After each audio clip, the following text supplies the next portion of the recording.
everyone. In this episode, I want to talk about how the narcissist has no desire to take care of you when you're sick. Narcissists do not want to be inconvenienced by your illnesses, by your pain, by your suffering. It's annoying to them. They don't want to deal with it.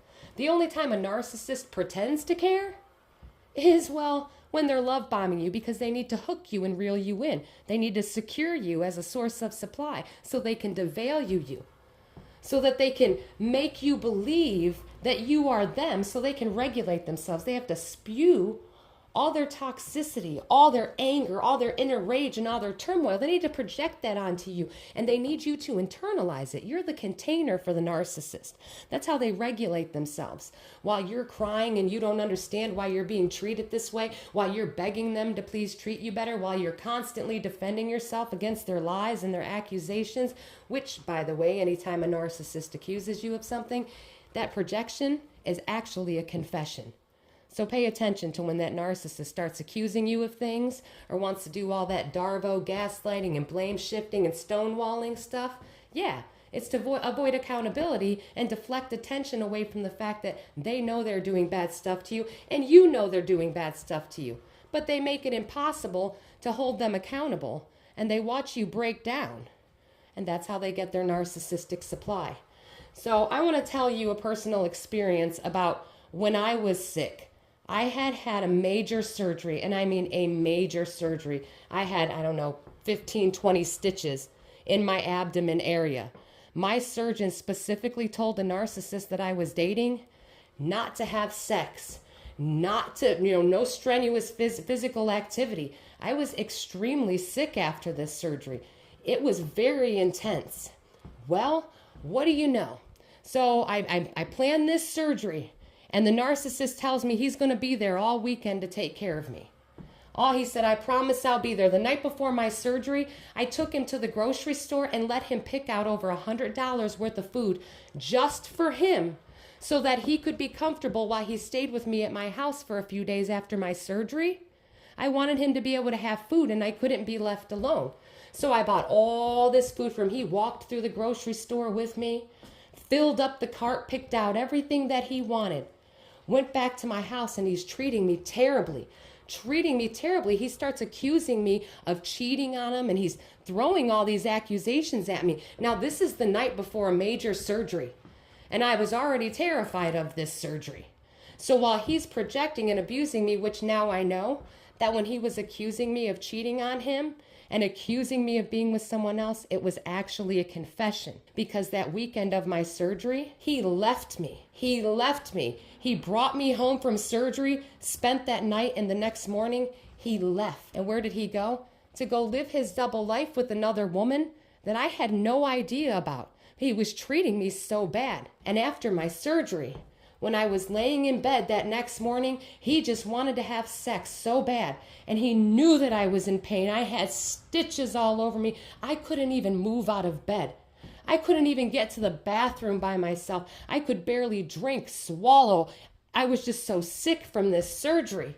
But he climbed on top of me anyway, and I laid there and I cried. And I was in severe pain, and he didn't care. He kept having sex with me until he was finished. And wouldn't you know, ripped my stitches open. I had to go back to the surgeon and get fixed up, and the surgeon wanted to know what happened. How embarrassing for me. And that man always told me that I was an embarrassment. And when I was sick after that surgery, he screamed and yelled at me, called me a child, called me ignorant, told me I needed to grow up and stop acting like a baby. That is what he said to me while I was laying sick in my bed after surgery in pain. And he left me. He was supposed to spend the whole weekend with me and help take care of me because I could barely walk. And the next morning after he climbed on top of me and had sex with me and did what he did while I was laying there in pain, he got up and left, promised me he'd be back later that day, and he never came back. You know where he went?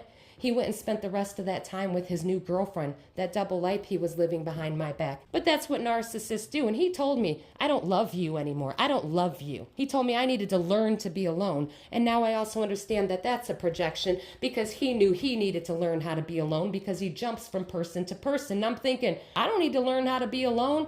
I've been single most of my life. And I'm good with that because I'm a very focused person on my studies and my education and my work. But for him, for a narcissist, they can't be alone. They have to jump from supply to supply. But when you're sick, and I mean sick, you could be sick in the hospital, that narcissist does not want to help you. That narcissist does not want to be inconvenienced by you. And I remember the first time I got sick, and he was going to a little barbecue at his friend's house, and we were supposed to go. And I told him, I was like, I don't feel good. I need to go to the emergency room. Well, he got inconvenienced by me because I didn't want to go to his cookout with his friends. So I was an embarrassment for that. And I said, man, I'm sick. I got to go to the emergency room. Do you want to take me? No, I need to go to my party. I'm going to this barbecue at my friend's house. If you change your mind and decide you want to come, you know where I'll be. And I thought, I gotta go to the hospital. I need to go to the emergency room, man. I'm sick. I don't feel good. He didn't care. There was one night I was sick and he ran off with his friends and went out partying. And then the next day he says, oh, I guess that was a bad boyfriend of me. A bad boyfriend of you? I want people to listen. This is what narcissists do to you. First of all, they want you vulnerable. The more vulnerable you are, the easier you are to abuse and manipulate. And when you're sick and you want their help and you need them, they know that. So they know if they abandon you in that moment, they are going to get very potent fuel from you. The narcissistic supply they get out of you is going to be extremely potent. And that is because you're vulnerable and you need them, so you're going to beg and cry, and that gives them narcissistic supply, which makes them feel powerful that they're able to hurt you and cause you that kind of pain. And I remember the night before my surgery when I took him grocery shopping and he was projecting and accusing me of cheating and doing all this stuff, and I just didn't understand where this is coming from. I said, oh my gosh, I got major surgery tomorrow. Please don't stress me out like this. You know that I can't be upset when I go into this major surgery. He didn't care, but that night was the first time I saw that narcissistic smirk. That night when I was crying, when we got home from the grocery store and we got out of the car and we were carrying in the groceries and he was just yelling at me in the car, accusing me of cheating. It was horrible, but that's because he was cheating. He had another girlfriend. And now I understand that, but he had that narcissistic grin. And I remember I said to him, I said, oh my God, you're smiling at my pain. He said, I'm not smiling, with a big old grin on his face. And now I understand that the reason that the narcissist smiles like that when they're causing you pain is because they're getting extreme dopamine hits. And so they're getting that feelings of pleasure, that rush. It's like the same rush if they were shooting up heroin or snorting cocaine. So they smile, you're suffering and giving them all that potent fuel, and they grin like that. It is very sinister and it's really scary. And when I saw that on his face, I thought, oh my God, what am I dealing with? What is this that I am dealing with? I didn't know at the time, and I was already trauma bonded, and he just kept on reinforcing that abuse, kept on reinforcing that trauma bond. And when you don't know what's happening to you, it's very dangerous and detrimental to a person's life. But these personal experiences I wanted to share with all of you, because those of you that have been sick and you've been in a relationship with a narcissist, you know exactly what I'm talking about. They do not care how sick you are. They do not care. You're inconveniencing them, and if they want something from you, they don't care if you're half dead laying there. If they want sex, they're going to climb on top of you and take it. And that's just what this man does. That's just what he did to me. And this was a person that I loved and trusted. I tell you, it is an extremely difficult thing when the person that you love and trust out of the blue, out of nowhere, just discards you like garbage. He would discard me like one of his empty beer cans. It was terrible. He would discard me multiple times a day. And when I was sick, he really enjoyed promising that he would show up, and he would never show up. And I would be laying there sick and crying and calling him, trying to figure out where he's at, because he promised he'd be there to help me. He was out partying with his friends, and then of course his friends think that I'm crazy because I keep calling his phone. But this is a form of triangulation that narcissists use. This is how they condition their victims to associate their friends and family with fears of abandonment and rejection. And on the other side, the narcissist is using your reaction to their abuse to prove to their friends that you're crazy, you're unstable, and you're controlling. And little do the friends know that it was a setup the whole time by the narcissist to manipulate and puppet everyone. That's how they start isolating their victims, because then the victim doesn't want to be around their friends. That's why I didn't want to be around his friends anymore. I was like, oh my gosh, you tell me all these horrible things your friends are saying. It's a terrible experience. And it's so heartbreaking because you can't understand why someone that says that they love you can do such horrible, degrading things to you. But this is what narcissists do, and they feel entitled to do it to you. They groom you for that position. You are not there to be a person. You are there to be of service to them. You are an object, and you are a tool for the narcissist to use at their disposal. And now I understand the reason why I was always so sick. Because narcissistic abuse makes you physically ill. The psychological manipulation tactics that they put you through, what you're going through, that trauma bond, it is extremely detrimental on the human body. Mentally, physically, it'll cause you to have autoimmune disorders. Your immune system takes a hit because you are always being put under high stress situations with the narcissist. You're constantly living in fight or flight.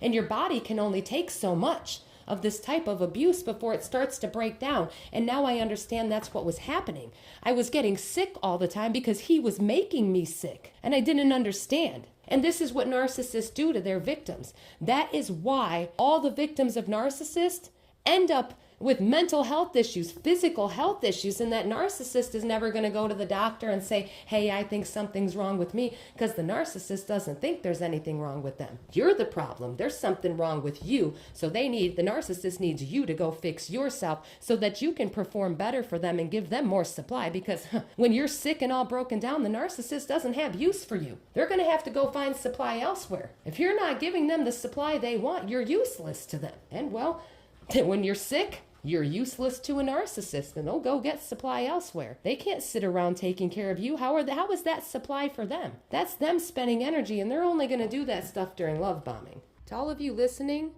all the friends around that man, all of you people that I reached out to try to tell you what was happening to me, and not one single person, not one of you around that man have had the common decency to reach out to me, to even do the right thing. You know, that's pretty terrible, but I want you guys to know something. If I was the one that was so abusive and so crazy, then why didn't that narcissist have to write a book about me and all the psychological manipulation tactics I used on him?